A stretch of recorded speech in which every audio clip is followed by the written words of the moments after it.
High বন্ধুরা, এক বছর ধরে জমানো টাকা আজকে এর মধ্যে থেকে লক্ষ্মীর ভাণ্ডারের ভেতর থেকে বেরোচ্ছে। তবে এটা সেই লক্ষ্মীর ভাণ্ডার না যেটা মমতা ব্যানার্জি দিচ্ছে। এটা আমাদের দুজনার জমানো অর্থ, যে অর্থ দিয়ে আজকে আমরা ধানতেরাসে কিছু একটা কিনবো হয়তো, সেই জন্য এইটাকে ভাঙা হচ্ছে। নাও ভাঙো, ভিডিওটা পুশ করো। আমি একা পারবো না ভাঙতে।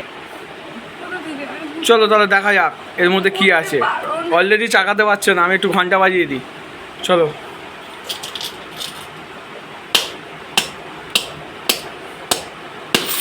ইয়া তাহলে অবশেষে দেখা যাক কত টাকা জমেছে এতে। 5 টাকা, 10 টাকা, 20 টাকা কয়েনে মহা সমাগম। অবশেষে কাম ডাউন শেষ। এই হচ্ছে 5 টাকা, 10 টাকা, 20 টাকা, 5 টাকা। আবার টোটাল বন্ধুরা আপনারা বলুন তো কত টাকা হতে পারে এখানে।